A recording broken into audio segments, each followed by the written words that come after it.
tout ce que vous possédez, il est éphémère. La mort, elle va te séparer de tout ça. Et tout ce que vous avez fait pour Rabbi subhanahu wa ta'ala, vous allez le retrouver. Et ce qui est auprès d'Allah, il est éternel. Ma indakum yanfad wa ma indallahi baq. Donc si moi, alhamdulillah, je mets Allah en priorité dans ma vie, j'ai gagné. Je vais vous citer un hadith, subhanallah, très très puissant. Et là, on voit si je mets Allah au centre de ma vie ou pas. Jibril alayhi salam, il est venu chez le prophète Mohammed alayhi salam, il a dit: oh Mohammed, moi je rajoute sallallahu alayhi wa sallam, vis combien tu veux, tu vas mourir, aime qui tu veux, tu vas t'en séparer, et fais ce que tu veux, tu vas rendre des comptes, et sache que l'honneur du croyant, c'est sa prière de la nuit.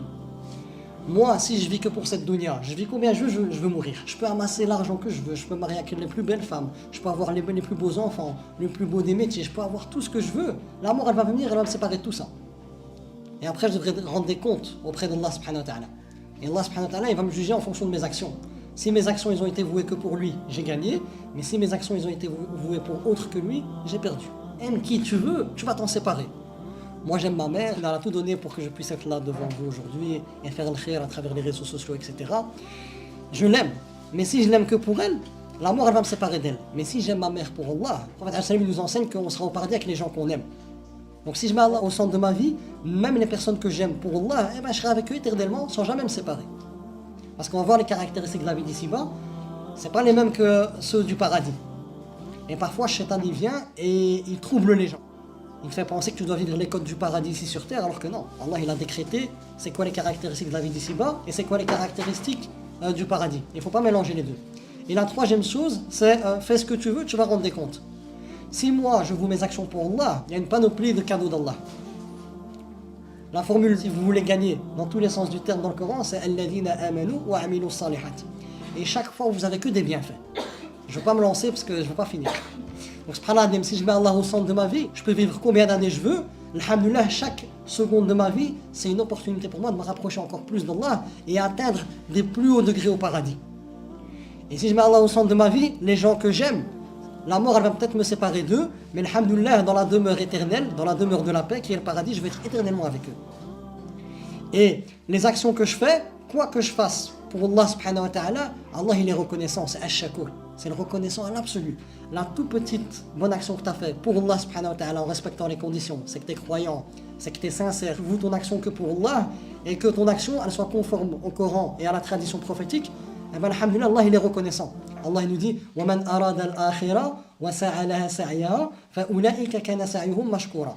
Celui-là qui désire la demeure dernière et qui fournit les efforts pour y arriver, eh ben Allah il dit qu'il va reconnaître.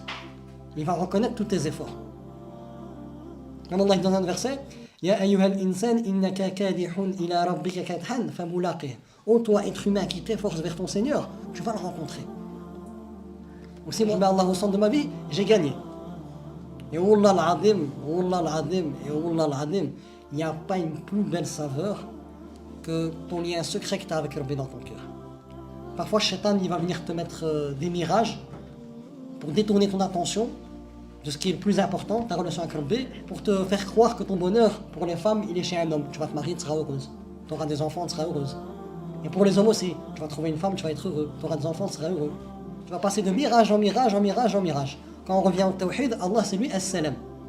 As-Salam c'est la paix, et parmi le sens de ce nom d'Allah, c'est comme je l'ai dit là tantôt, c'est l'unique source de paix, de plénitude et de bonheur.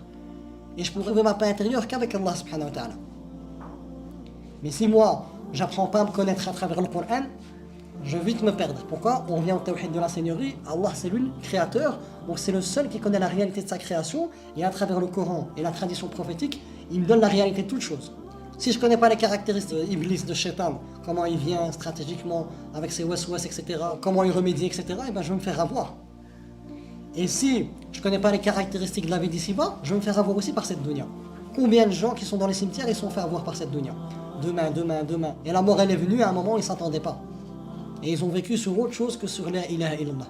Après, c'est trop tard. Et Rabbi al-Adil, c'est le juste. Il te donne l'opportunité de gagner le paradis. Et le jour du jugement dernier, tu n'auras aucun argument. Quand tu prends conscience que tu peux voir Allah subhanahu wa ta'ala et que c'est inestimable, le chemin pour y arriver, il m'importe peu. Moi, tant que j'arrive à cet objectif-là, parce qu'il est azim, je patiente. Mais je ne dois pas avancer tout seul. Toujours être avec Allah subhanahu wa ta'ala. واعتصموا بالله هو مولاكم فنعم المولى ونعم النصير.